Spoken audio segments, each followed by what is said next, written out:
African governments alone cannot fund Africa's climate transition.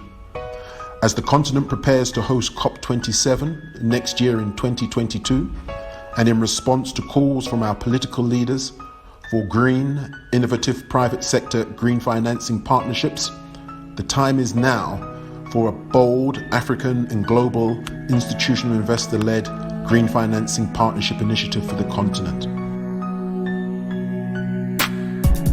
And we at the Forum are proud to be pursuing our own institutional investor-led African Green Infrastructure Investment Bank initiative. So the idea of forming a special green bank, I think that's a fantastic idea. Africa has shown that it can create institutions across the continent. We've had a successful AFDB, Afrexim Bank, AFC, Africa 50. These are all great institutions that have been built across the continent. And I think it's an idea worth exploring.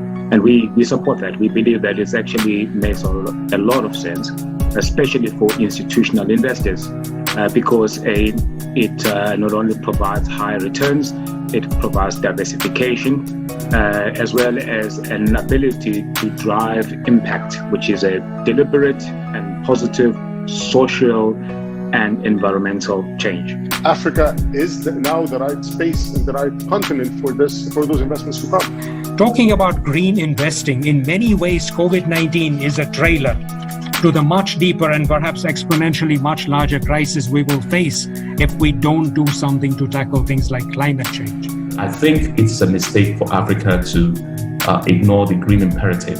We are actually more endangered than we realize. And the need for renewable and sustainable energy is greater than before. This issue of the green recovery is very important to us.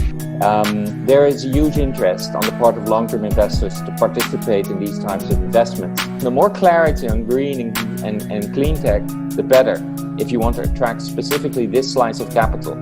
But I think it's very important to have the technical expertise in place and the definitions to attract this specific capital.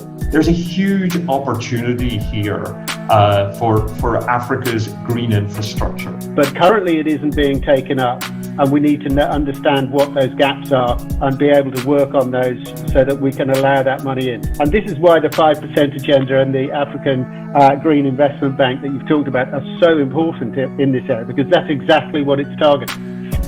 So this is clearly the area to go. The Green Investment Bank initiative will have plenty of propositions to offer. And we know that this assists African ministries of finance to robustly pursue and meet the net zero and climate transition infrastructure investment agenda. So we welcome the opportunity to engage with African finance ministers in this discussion. We've recognized that this long-term cost of inaction towards the reality of climate change will be large on our economies, on business, and therefore on our investments. It's the right thing to do. Clearly, we need to make sure that all of our investments are more climate friendly. It will help do a couple of things. For institutional investors, really start to help them manage the risks embedded in their portfolio of investments around climate change. But on a positive side, clean energy, renewable energy in particular, creates tremendous, reliable investment returns, somewhere between very high single digits and low teens returns, which makes a great stable piece of a portfolio.